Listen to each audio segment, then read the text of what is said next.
ஏர் India விமான விபத்து இது ஒரு திட்டமிடப்பட்ட மனித அறுவடை எப்படிங்கிறத இந்த வீடியோவில் பார்க்கலாம் வாங்க. அகமதாபாத்திலிருந்து லண்டனுக்கு கிளம்பின இந்த போயிங் 787 ட்ரீம்லைனர் மாடல் கொண்ட ஃப்ளைட் டேக் ஆஃப் ஆன 32 செகண்ட்ஸ்லேயே கிராஷ் ஆயிடுச்சு. இந்த ஃப்ளைட் கிராஷை இன்வெஸ்டிகேட் பண்ண ஏஏஐபி இது எதனால் நடந்துச்சுங்கிற ஒரு ரிசல்ட்டை அனௌன்ஸ் பண்ணியிருக்காங்க.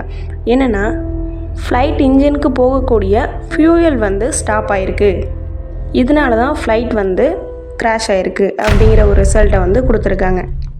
இந்த இடத்துல நம்ம எல்லாருமே கேட்க வேண்டிய கேள்வி என்னென்னா, இன்ஜினுக்கு போகக்கூடிய ஃபியூயல் எப்படி ஸ்டாப் ஆச்சு?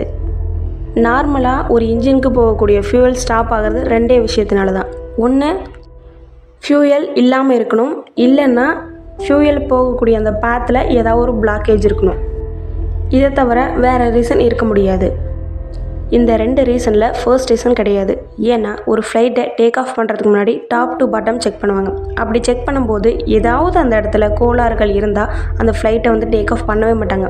ஸோ அப்படி பார்த்தா இதில் ஃபர்ஸ்ட் ரீசன் இல்லை. அப்போ செகண்ட் ரீசன் கேட்டால் ஆமாம், செகண்ட் ரீசன் தான்.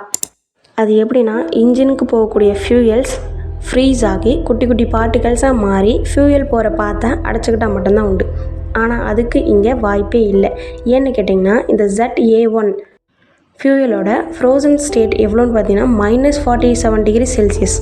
இந்த ஃபியூயல் இந்த செல்சியஸ் அட்டைன் பண்ணோம்னாவே ஆல்டிடியூட்ஸ் பார்த்திங்கன்னா ஒரு 36,000 40,000 அடி உயரத்தில் பறந்தால் மட்டும்தான் சேஞ்ச் ஆகும். ஏர் இந்தியா ஃப்ளைட் கிராஷ் ஆனதே 650 ஃபீட்டில். ஸோ இந்த இடத்துல தெளிவாக தெரியுது, ஃபியூயலும் இங்கே ஃப்ரீஸ் ஆகலை, ஃபியூயல் போகிற பேத்து இது போய் அடைக்கவும் இல்லை. அப்போ வேறு என்ன இதுக்கு காரணமாக இருக்குன்னு பார்த்தீங்கன்னா தண்ணி. என்னம்மா சொல்கிற, ஃப்ளைட்டில் எப்படிம்மா தண்ணி இருக்குன்னு தான் கேட்குறீங்க? அந்த இடத்துல தண்ணி தான் இருந்திருக்கு. என்னத்தையாவது உருட்டாதாம்மா, எப்படிம்மா தண்ணி இருந்துச்சுன்னா ஃப்ளைட்டு ஸ்டார்ட் ஆகும் தான் கேட்குறீங்க? சொல்கிறேன் கேளுங்க.